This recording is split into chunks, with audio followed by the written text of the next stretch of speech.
Have you ever stopped to think about how that crunchy, light, and flavorful snack is born? Every day, thousands of tons of snacks are produced around the world and reach the hands of millions of people. For that to happen, a sequence of machines works at high speed, transforming simple ingredients into a standardized product that must always have the same flavor, the same texture, and the same shape.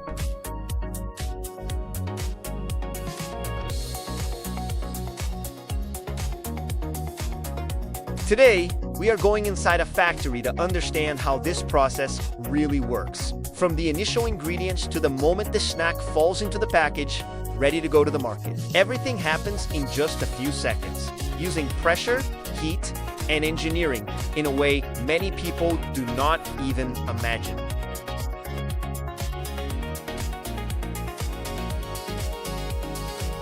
So go ahead and leave a like, subscribe to the channel so you do not miss the next videos. And come with me because after this video, you will never look at a snack the same way again.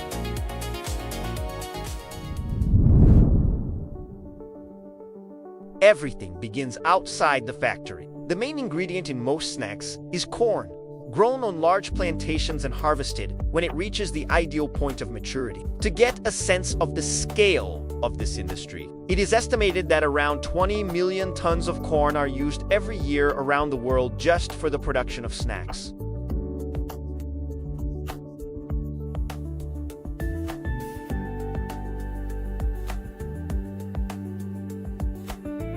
After the harvest, these grains are sent to processing centers where they go through a rigorous cleaning process to remove impurities such as straw, dust, and small residues. Then, the corn is dried and ground until it becomes a very fine flour. This control is essential because any variation in texture or moisture can compromise the final result of the snack.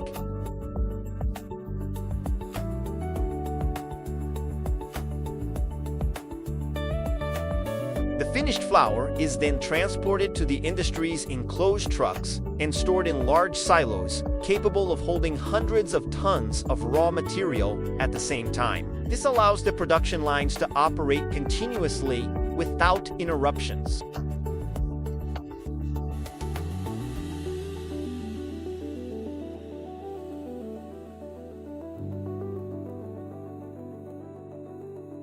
Inside the factory, all the transportation of the flour is automated. It leaves the silos through pipes and screw conveyors and goes straight to the production line. Sensors monitor weight, moisture, and quality in real time, ensuring that the raw material is within the standard before moving on to the next stage. Only after this careful preparation is the corn ready to begin transforming into a snack.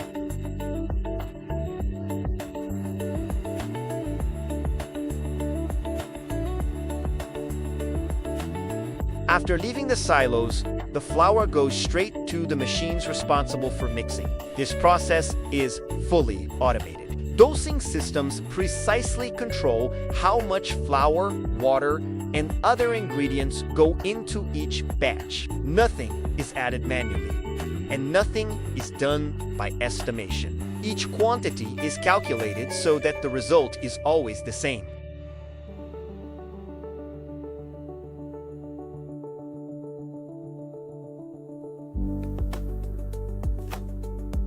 When the mixture reaches the ideal point, this dough still does not look like a snack, but it is already ready to move forward. It leaves the mixer and is carried through closed systems directly to the next machine, where it will go through intense pressure and heat and actually begin to transform into the snack. We know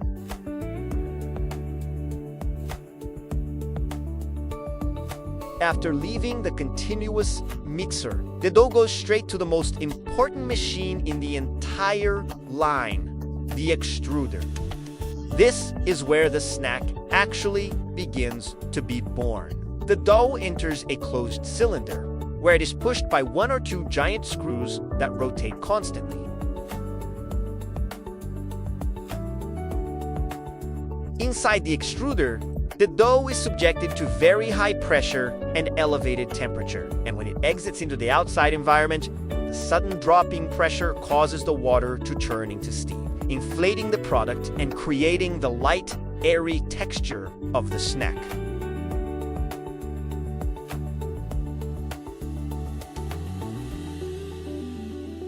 Right at the exit, the product is still soft and does not have a defined flavor yet, but it already has a shape. It can come out in strips, tubes, or continuous forms, depending on the mold installed at the tip of the This mold is what determines whether the snack will be round, long, hollow, or whether it will have specific designs. All of this transformation happens in a matter of seconds. What entered as a simple dough comes out as a freshly formed snack, ready to move on to the next stages of the line.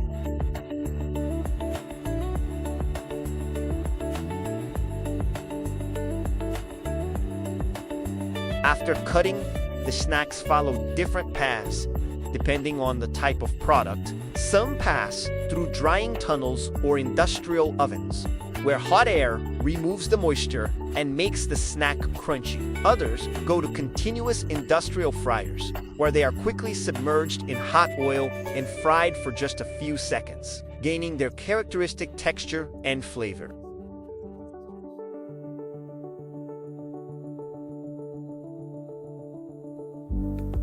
With the right texture, the most anticipated moment arrives: the seasoning. The snacks enter large rotating drums where they receive sprayed oil, and right after that, the flavor powder. These drums rotate continuously, causing the seasoning to spread evenly without excess in just one spot.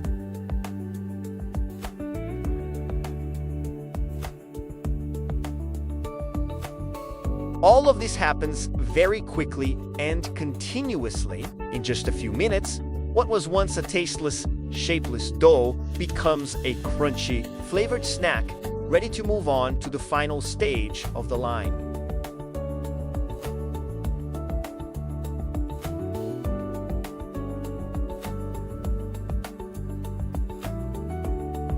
Once they are ready and seasoned, the snacks go directly to the packaging stage. Everything happens at high speed. Conveyor belts carry the product to automatic packaging machines, which weigh the exact amount of snacks for each package, ensuring consistency and avoiding waste.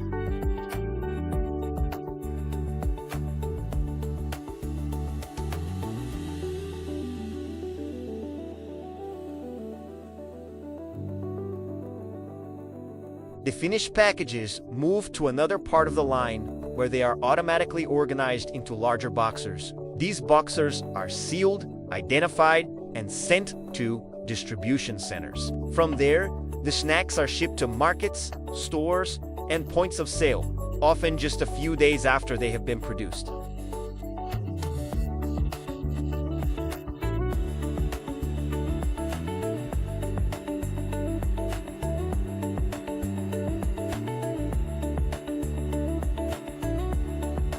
This production and distribution system operates continuously with virtually no pauses. That is how millions of packages of snacks are able to reach store shelves every day, always with the same flavor, the same texture, and the same appearance.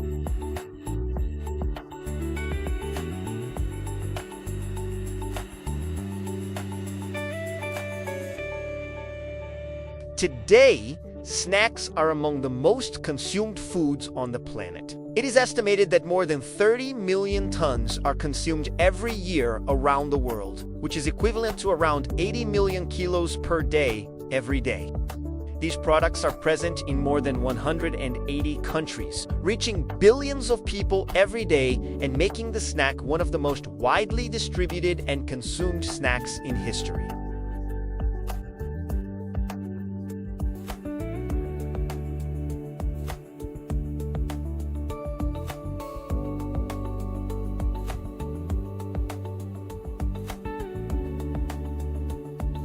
But it was not always like this. Before becoming one of the most consumed snacks on the planet, the snack emerged as a practical solution from the food industry. At the beginning of the 20th century, with accelerated urbanization, and the need for cheap, durable foods that were easy to transport, the industry began to look for new ways to use grains such as corn and wheat.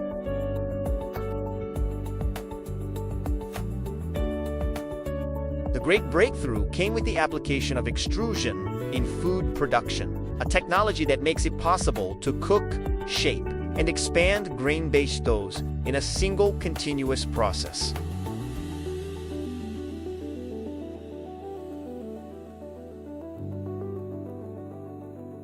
A central name in this story is Charles Elmer Doolin, an American entrepreneur who, in 1937, helped popularize the first industrialized corn snacks. He did not invent the technology itself, but he saw the potential to transform a simple grain into an accessible, scalable snack with broad public acceptance.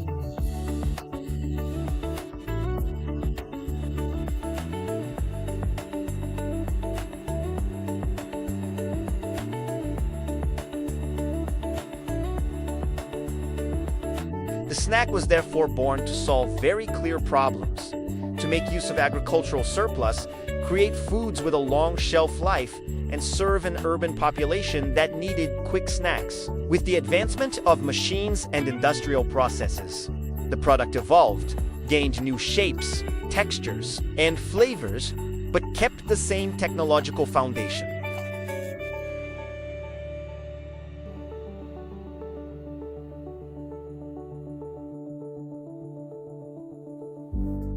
The name snack itself reflects this idea of something small, practical, and easy to consume. A food that appears simple on the outside, but carries a powerful combination of agriculture, engineering, and industry behind every package.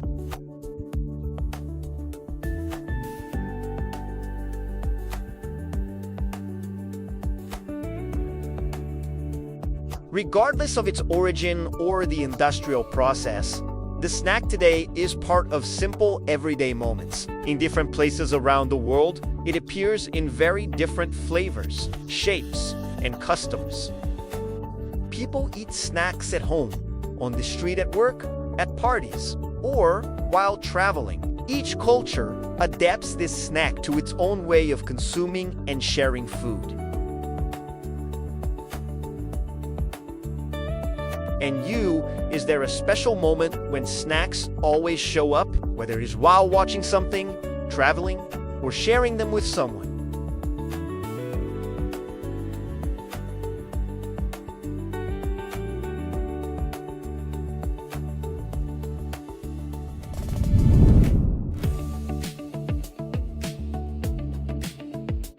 At the end of the day, that simple snack we open, almost without thinking, carries a huge story behind it. From the field to the machines, from engineering to flavor, everything was designed to create something practical, accessible, and present in ordinary moments of our everyday lives.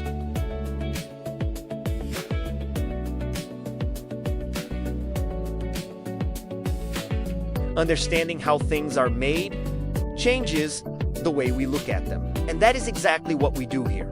We go inside factories, uncover the processes, and turn curiosity into knowledge.